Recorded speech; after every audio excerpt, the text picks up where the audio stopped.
Hello friends, இன்றைக்கி நம்ம 26th day of class தான் பார்க்குறோம். இதெல்லாம் நான் ப்ராக்டிஸ் பண்ண சில விஷயந்தான்.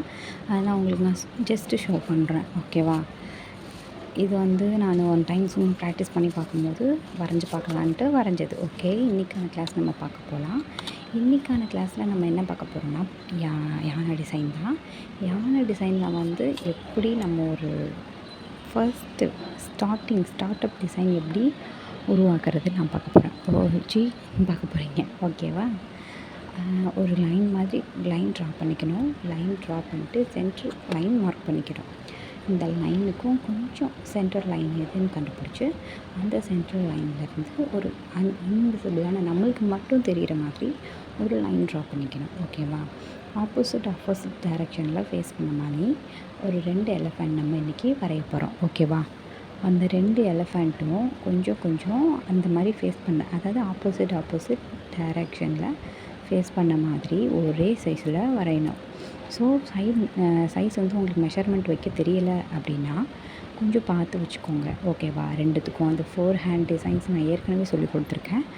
4 ஹேண்ட் ஸ்டெப் மெஷர்மெண்ட். ஸோ அந்த மெஷர்மெண்ட்டை யூஸ் பண்ணி நீங்கள் மெஷர் பண்ணி நீங்கள் வரைஞ்சிக்கோங்க, ஓகேவா? நான் எப்பயுமே நார்மலாக வரைஞ்சி பழகிட்டதுனால நான் அப்படியே வரைகிறேன். நெக்ஸ்ட்டு இந்த ஒரு எலிஃபெண்ட்டில் ஒரு வித்தியாசம் வரும். நம்ம நோஸ் வரைகிற இடத்துல லைட்டாக ஒரு ஹம்ப் மாதிரி பண்ணிவிட்டு அப்புறம் ஸ்ட்ரைட் லைனாக கொண்டு வந்துடணும். ஸோ இது ஒரு ப்ரைடல் எலிஃபெண்ட், ஓகேவா? இத்தனை நாள் நீங்கள் பார்த்தது சாதாரண ஒரு எலிஃபெண்ட்டு, ஒரு அவுட்லைட்காக தான் நான் உங்களுக்கு அந்த மாதிரி சொல்லி கொடுத்தேன். இந்த மாதிரி எலிஃபெண்ட்டு தான் ப்ரைடல் நம்ம கையில் வரைய போகிறோம், ஓகேவா? நம்ம கையில் வரைகிறது இந்த மாதிரியான ஒரு எலிஃபெண்ட்டாக தான் இருக்கணுமே தவிர்த்து இந்த 2 days நான் சொல்லி கொடுத்தேன்ல அந்த எலிஃபெண்ட்டில் சும்மா தான் நான் அது உங்களுக்கு ஓரளவு பேசிக் புரியணும் அப்படின்றதுக்காக தான் நானாகவே சும்மா சொல்லி கொடுத்தேன், ஓகேவா? இந்த மாதிரி தான் இப்போ எலிஃபெண்ட் நம்ம இனிமேல் வரைஞ்சி பழக்க போகிறோம். இன்னும் நிறையா டிசைன்ஸ் இருக்குது, நான் சொல்லிக் கொடுக்குறேன். பட் பேசிக் இது தான், ஓகேவா? நெக்ஸ்ட்டு நெயில்ஸ்லாம் வரைஞ்சிக்கலாம். நெயில்ஸ் அதெல்லாம் வரைஞ்சிட்டு இந்த நம்ம பார்த்தோன்னா டெய்ல் வரைகிறதுக்கு இதில் ரொம்ப குட்டியாக போன வாடிலாம் கொஞ்சம் பெருசாக வரைஞ்சோம். ஸோ இதுதான் 4 ஹேண்ட் டிசைன்ஸில் நான் வரைகிறது எலிஃபெண்ட்டு. இந்த சைஸுக்கு தான் நம்ம வரைய முடியும், புரியுதா? ஸோ நம்ம கட் ஒர்க் டிசைன், இது கட் ஒர்க் டிசைனும் சொல்லுவாங்க, ஸ்டார்ட் அப் டிசைன்ஸும் சொல்லுவாங்க, ஓகேவா? இதே மாதிரி ஆப்போசிட் டைரெக்ஷன்லேயும் நம்ம நீட்டாக அழகாக வரைஞ்சிக்கணும். அதில் தந்தம் நம்ம நல்லா பெருசாக போட்டோம், இதில் நம்ம சின்னதாக போட்டுக்கணும், ஓகேவா?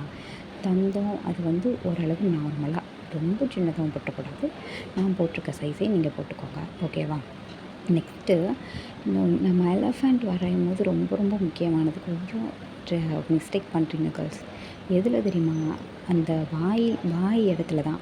காதுலேருந்து வாய் நல்லா அழகாக கொண்டு வரணும், ஓகேவா? நான் எப்படி கொண்டு வந்திருக்கேனோ அதை கொஞ்சம் பார்த்து கொண்டு வாங்க. அது மட்டும் கொஞ்சம் சொதப்புறீங்க, மற்றபடி எல்லாம் சூப்பராக பண்ணுறீங்க. ஸோ அதை மட்டும் நீங்கள் கொஞ்சம் பார்த்துக்கோங்க. இதுக்கப்புறம் ஓகேன்ற லெவல் இருந்தால் கூட நான் திருப்படியும் வரைய சொல்லிடுவேன். ஏன்னா உங்களுக்கு தான் அது ப்ராக்டிஸ் தவிர்த்து எனக்கு இதில் ஒன்றும் கிடைக்க போகிறதில்ல. ஸோ பார்த்து வரைங்க. ஃப்ரீயாக இருக்கிற டயத்தில் தான் நீங்கள் வரைகிறீங்க. சில பேர் இதை நல்லா டேஸாகவும் எடுத்துக்கிட்டு பண்ணுறீங்க. அதாவது இதுதான் ஒர்க்கு அப்படின்ற மாதிரி எடுத்துகிட்டு பண்ணுறீங்க. நல்லா சந்தோஷமாக இருக்குது. பட் சில பேர் இப்போல்லாம் கண்டுக்கிறதே இல்லை. நம்ம இவங்க என்ன சொல்லிக் கொடுத்தா என்னென்னு ஃப்ரீயாக சொல்லிக் கொடுக்கறதுனால இல்லை, ஃப்ரீயாக சொல்லிக் கொடுக்குற வாய்ப்புகளை புரிஞ்சுக்கணும், அதே நல்லா கற்றுக்கணும், ஓகேவா? அதுதான் மெயினு, ஓகேவா? அது நம்மளுக்கு எப்படி கிடைக்குதுன்றது பொறுத்து கிடையாது, நம்ம எப்படி அதை யூஸ் பண்ணிக்கிறோன்றது தான் பொறுத்து. சரி, இப்போ ஒரு ஹவுஸ் மாதிரி நம்ம வரைய போகிறோம், ஓகேவா? ஒரு கோட்டையில் இந்த 2 எலிஃபெண்ட்டும் முன்னாடி நிற்கிற மாதிரி அந்த ஒரு எலிவேஷன்ஸ்க்காக தான் நம்ம வரைய போகிறோம். சும்மா ஒரு கூரை செட்டப் மாதிரி பண்ணிவிட்டு அது பேர் என்ன, மதில் செவர் சொல்லுவாங்கள்ல, மதில் செவருக்கு நம்ம காம்பவுண்ட் வால்லெல்லாம் கொடுப்போம்னா அந்த டிசைன் நம்ம கொடுத்துக்கலாம், ஓகேவா? நெக்ஸ்ட் உங்களுக்கு நான் நிறையா டிசைன் சொல்லிக் கொடுக்குறேன். அதாவது காம்பவுண்ட் வால் அந்த டிசைன்ஸை நிறையா சொல்லிக் கொடுக்குறேன். இன்றைக்கி இந்த ஒரு டிசைன்ஸ், ஓகேவா? இந்த இதில் இப்போது நம்ம என்ன பண்ண போகிறோம் அப்படின்னா ஒரு காளான் மாதிரி க்ரியேட் பண்ண போகிறோம். அது என்னென்னா லைட்டு, ஓகேவா? ஆனால் அது காளான் மாதிரி உங்களுக்கு புரியணுன்றதுக்காக நான் ஈஸியாக சொல்கிறேன். காளான் மாதிரி க்ரியேட் பண்ணிக்கணும். காளான் மாதிரி ஒரு 4, இந்த பக்கம் 4 அந்த பக்கம் 4ன்ற மாதிரி நம்ம அழகாக முதல்ல பிரித்து சைஸ் மாதிரியாக பிரிச்சுக்கணும். ஏன்னா ரொம்ப கிட்டேயும் நெருக்கிடக்கூடாது, ரொம்ப எட்டையும் போயிடக்கூடாது. ஸோ சைஸ் வாரியாக முதல்ல நம்ம பார்த்துக்கணும். பார்த்து பிரித்தாதான் எப்பயுமே எந்த ஒரு ஒர்க்குமே நீட்டாக முடியும். நான் சொல்லியிருக்கேன் ஏற்கனவே, பொறுமையாக பண்ணாலும் நீட்டாக பண்ணுங்கன்னு. ஓகேவா? இந்த எலஃபண்ட் உங்களுக்கு ரொம்ப கஷ்டமாக இருந்துச்சுன்னா சொல்லுங்கள். நான் இண்டிவிஜுவலாக கூட எலஃபண்ட் ஒன்று சிங்கிள் எலஃபண்ட்டை கூட வரைகிறது எப்படி கற்றுக் கொடுக்குறேன். ஓகேவா? ஏன்னா இது வரைக்கும் நான் சொல்லிக் கொடுத்த 2மே பேசிக் தான். இது கொஞ்சம் ப்ரைடல். ஓகேவா? நம்ம பேசிக் ப்ரைடல் இதே தான் பார்த்துட்டு வரோம். 30 நாள் ப்ரைடல், 30 நாள் பேசிக் ஃபுல்லாக நம்ம முடிச்சிட்டோம். ஸோ இனிமேல் நம்ம பார்க்க போகிறது எல்லாமே ப்ரைடல் தான். இப்போ எலஃபண்ட்டும் நம்ம முடிச்சிட்டோம்னு வச்சுக்கோங்களேன். எலஃபண்ட்டு, அந்த பீகாக்கு, அப்புறம் சாதாரண எலமெண்ட்ஸ்லாம் பார்த்தோம்னா பேசிக் எலமெண்ட்ஸ் இதெல்லாம் வச்சு உங்களுக்கு ஒரு ப்ரைடல் ஹேண்ட் எப்படி உருவாக்குறது, அது எவ்வளோ ப்ரைஸ் கோட் பண்ணுறது, எப்படி உங்களுக்கு உங்களோட பிஸ்னஸை நீங்கள் நெக்ஸ்ட் லெவல் கொண்டு போகிறதுன்னு எல்லாமே உங்களுக்கு நான் சொல்லிக் கொடுத்துருவேன். ஓகேவா? நெக்ஸ்ட்டு அதுக்கப்புறம் நம்ம என்ன பார்க்க போகிறோம் அப்படின்னு பார்த்திங்கன்னா, பிளானில் இருக்கிறது வந்து எலஃபண்ட் எல்லாம் முடிச்சுட்டு எல்லாமே முடிச்சக்கப்புறம் ஃபேஸ் போர்ட்ரைட் எப்படி வரைகிறதுன்னு பார்க்க போகிறோம். ஓகேவா? சைடு போஸு, சிங்கிள் போஸ், நேர் போஸு, பிரைட் அண்ட் க்ரௌன் வரைகிறது. நெக்ஸ்ட்டு ஒருத்தவங்களோட ஃபேஸை போர்ட்ரைட் பண்ணி அதை எப்படி அச்சு எடுத்து நெகட்டிவ் எடுத்து எப்படி வரைகிறது, நம்ம கையில் எப்படி அப்ளை பண்ணுறது அப்படின்றதையும் நம்ம பார்க்க போகிறோம். ஓகேவா? இது எல்லாமே அடுத்தடுத்த கிளாஸில் வரப்போகுது.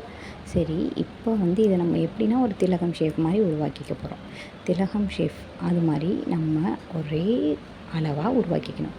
அது சில இது யானை காதுகிட்ட வருது, நம்ம அதனால சின்னதாக போட்டேன் அப்படிலாம் இருக்கக்கூடாது. ஒரு கட் ஒர்க் மாதிரி உருவாக்குறதுனா அதுதான் கட் ஒர்க். ஓகேவா? ஃபோட்டோலேருந்து கட் பண்ணி எடுத்த மாதிரி இருக்கணும் கட் ஒர்க். ஓகேவா? இது அவ்வளோதான் இன்றைக்கான கிளாஸ் நம்மளுக்கு.